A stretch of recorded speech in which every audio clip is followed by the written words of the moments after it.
স্বার্থকে প্রতিনিধিত্ব করার মধ্যে দিয়ে এখানে সংগ্রাম গড়ে তোলার চেষ্টা করেছে, সংগ্রামে যুক্ত হয়েছে এবং এই দেশের রাষ্ট্র সংবিধান সহ পুরো আর্থসামাজিক ব্যবস্থার একটা গণতান্ত্রিক রূপান্তরে লক্ষ্য নিয়ে কাজ করে আসছে। গণসংহতি আন্দোলনের দল হিসেবে যাত্রা 2015 সালে শুরু হয়েছে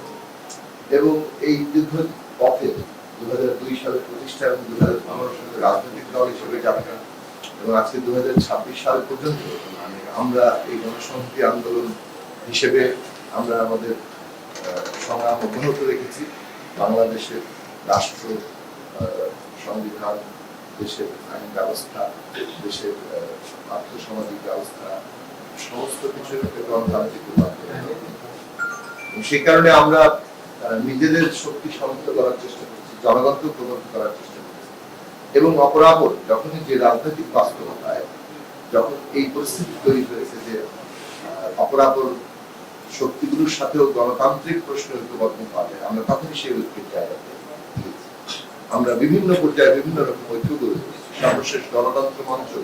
গড়ে তোলার ক্ষেত্রে আমাদের ভূমিকার জায়গা, উদ্যোগী ভূমিকার জায়গা আপনারা অবহিত আছে এবং কেবল গণতন্ত্র মঞ্চে আমরা সীমাবদ্ধ থাকি। আপনারা জানেন যে আমরা বিএনপির মতো বড় রাজনৈতিক দলের সাথে যুক্ত হয়েছে এবং বিএনপি সহ আমরা সহ প্রায় 39টি রাজনৈতিক দল বাংলাদেশের এই যে ফ্যাসিবাদের পতন এবং শাসন ব্যবস্থার বদল একটা গণতান্ত্রিক রূপান্তরের লক্ষ্যকে সামনে রেখে আমরা একটা বৃহত্তর জনগণের বৃহত্তর ঐক্য গড়ে তোলার চেষ্টা করছি। এইটা থেকে আমাদের রাজনৈতিক যে অবস্থানটা সেটা স্পষ্ট ভাবেই আশা করি সামনে আসে। বাংলাদেশের গণতান্ত্রিক রূপান্তরের জন্য আমরা অঙ্গীকারবদ্ধ, আমরা সেই লক্ষ্য নিয়ে কাজ করি এবং সেই লক্ষ্যে আমরা আমাদের নিজেদের দলকে যেমন সংহত করার চেষ্টা করেছি, জনগণকে ঐক্যবদ্ধ করার মধ্যে, তেমনি জনগণের মধ্যে বৃহত্তর ঐক্য সৃষ্টির জন্য যখনই আমরা দেখেছি যে অপরাপর রাজনৈতিক দলগুলো সুনির্দিষ্ট গণতান্ত্রিক রূপান্তরের লক্ষ্যকে সামনে আনছে, তখন আমরা তাদের সাথে ঐক্যবদ্ধ করছি এবং সেইটা যখনই আমরা এই ফ্যাসিবাদ বিরোধী লড়াইয়ের মধ্যে রাষ্ট্র ব্যবস্থার সংস্কার, মেরামত এবং রূপান্তরের কর্মসূচি এটা অন্যান্য দলের মধ্যেও সামনে এসছে, আমরা তাদের সাথে ঐক্যবদ্ধ হয়েছি এবং সেই ঐক্যের ধারাবাহিকতা এখন বজায় আছে। আপনারা জানেন যে ফ্যাসিবাদ বিরোধী লড়াইয়ের মধ্যে 31 দফা সামনে এসছে। 31 দফা তৈরির প্রেক্ষাপটে যেমন আমাদের দলের দিক থেকে আমাদের 14 দফা কর্মসূচি ছিল। আমরা যখন গণতন্ত্র মঞ্চ গঠন করি, ঘটনা চক্রে গণতন্ত্র মঞ্চ 14 দফা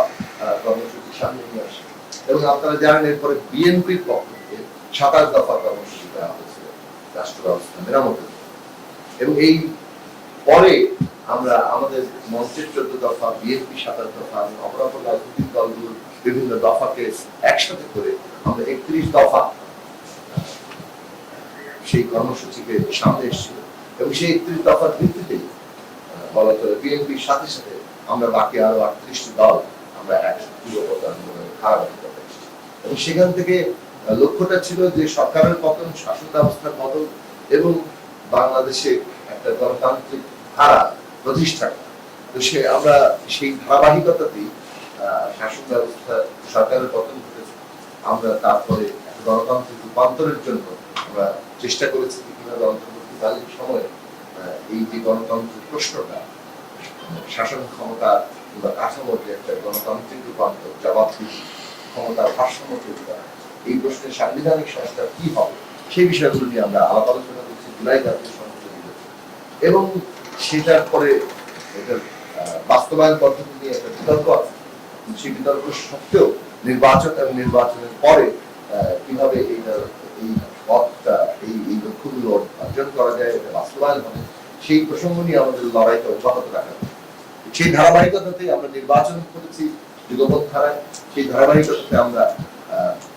সরকারের যোগ দিয়েছি এবং এখনো পর্যন্ত আমরা চেষ্টা করছি বাংলাদেশের গণতান্ত্রিক রূপান্তরের যে লক্ষ্য নিয়ে আমরা কাজ করছি সেটাকে সফল করার, সেটা পূরণ।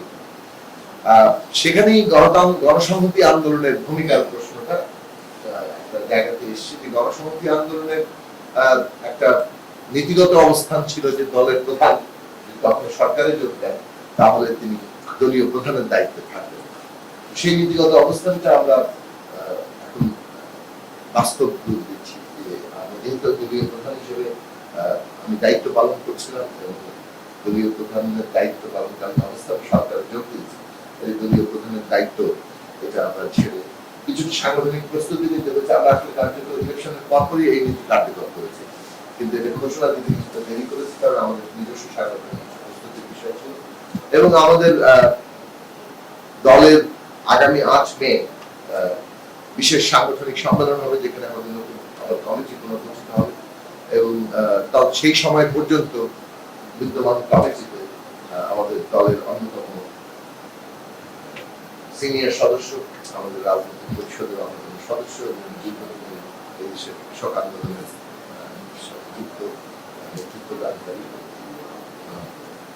জওয়ান আব্দুল রশিদ নীলু, তিনি আমাদের ভারপ্রাপ্ত প্রধান সমন্বয়কারী দায়িত্ব পালন করবেন। আমাদের নির্বাহী সমন্বয়কারী আছেন, রাজনৈতিক পরিষদের সদস্য আছে, আমিও রাজনৈতিক পরিষদের সদস্য। আসলে আমাদের গঠনতন্ত্র অনুযায়ী আমাদের সম্মেলন কেন্দ্রীয় কমিটি নির্বাচন করে, রাজনৈতিক পরিষদ নির্বাচন করে এবং তারপরে প্রধান সমন্বয়কারী এবং নির্বাহী সমন্বয়কারী নির্বাচন করে। ফলে রাজনৈতিক পরিষদের সদস্য হিসেবে আমরা আগেই নির্বাচন করেছি এবং তারপরে প্রধান সমন্বয়কারীর দায়িত্ব। কাজেই প্রধান সমন্বয়কারীর দায়িত্ব ছেড়ে দিলে রাজনৈতিক পরিষদের সদস্য এবং কেন্দ্রীয় কমিটির সদস্য হিসেবে আমাদের যে অবস্থা ছিল বহাল থাকে, ফলে সেই অবস্থা বহাল আছে এবং সেটার মধ্যে দিয়ে আমরা আগামী চীনে আমাদের কমিটি গণসংহতি আন্দোলন তার যে রাজনৈতিক অবস্থান, সেই অবস্থানের অনুযায়ী তারা তাদের কর্মকাণ্ড, তাদের লড়াই সংগ্রাম, তাদের জনমত ঐক্যবদ্ধ করার জায়গাটা অব্যাহত রাখবে এবং যে রাজনৈতিক জায়গা থেকে বাংলাদেশের গণতান্ত্রিক রূপান্তরের লক্ষ্য নিয়ে আমরা সরকারের জন্য দিচ্ছি, সেখানে তাদের যে ভূমিকা প্রতিনিধি আকারে সেটা আমরা সেটা চেষ্টা করি। এই হচ্ছে আমাদের মোটামুটি। এটা কি তাহলে আপনার যে দলীয় নীতিগত আপনাদের যে একটা সিদ্ধান্ত ছিল, সে কারণেই শুধু এই পদত্যাগটা, মানে এই পদটা ছাড়লেন? হ্যাঁ, আপনি যদি হচ্ছে মানে সরকারের কিছুটা সরকারের দায়িত্বটা আসলে আপনি মানে কিছুটা ডিভিশন অফ লেবারের জন্য সেটা আলাদা প্রসঙ্গ। দলের যে আমাদের দলের যে দায়িত্ব যথেষ্ট সময় পাওয়া বাট মূলত ওইটা নীতিগত অবস্থা। এরকম তো অনেকেই দলীয় প্রধান আছে যারা হচ্ছে সরকার বা বিভিন্ন বিরোধী দলের মানে সংসদে আছে বা কিছু, সেটা তো তাদের নীতিগত অবস্থা, সেটা আমরা কাউকে কনটেস্ট করছি না, যার দলের মানে পজিশন তার মানে শুধুমাত্র আপনার এই পদটি থাকছে না, আপনি সদস্য হিসেবে আছেন এবং আগে যেভাবে দল চলেছে ঠিক সেভাবেই চলছে। হ্যাঁ, মানে আমি দলের সাথে আছি, দলের কেন্দ্রীয় কমিটিতেই আছি, রাজনৈতিক পরিষদে আছি, দলের প্রতি আনুগত্য, দলের অধীনস্থ থাকা, সেই প্রশ্ন কোনো প্রধান সমন্বয়কারীর দায়িত্ব পালন করা, মানে এটা দলীয় প্রধানের দায়িত্বের জায়গাটা মনে করি যে সরকারের সাথে দলের যে সম্পর্ক, সেই সম্পর্কের মধ্যে জনগণের স্বার্থের জায়গাটা সরকারও প্রতিনিধিত্ব করবে, দলও, কিন্তু তার মধ্যে আবার একটা সম্পর্ক এবং জনগণের স্বার্থটাকে মানে একটা দল যা চায় তাই কিন্তু আসলে সরকার করতে পারে। সরকার আসলে অনেকগুলো শক্তি কে আসলে একসঙ্গে করে তারপরে কাজ ধরা যায় যে দেশের ভেতরকার বিভিন্ন ধরনের আমলাতন্ত্র থেকে শুরু করে অন্যান্য বিভিন্ন পক্ষ থাকে, হ্যাঁ ধরেন একটা বিভিন্ন বাহিনী থাকে, হ্যাঁ দেশের বাইরে বিভিন্ন ধরনের শক্তি থাকে, তাদের সাথে এক ধরনের নেগোশিয়েট করতে হয় সরকার। সেই সমস্ত জায়গায় বরং একটা দল জনগণের স্বার্থকে এটাকেই প্রধান ফোকাস করে আসলে কাজটা করবে, ফলে দলের কাজের সাথে সরকারের কাজের সামান্য কিছু পার্থক্য তো অবশ্যই থাকে, সেই জায়গাটাই আসলে বজায়। দলীয় প্রধানের দায়িত্ব ছাড়লেন, কিছুটা চাপ মুক্ত লাগতেছে কিনা?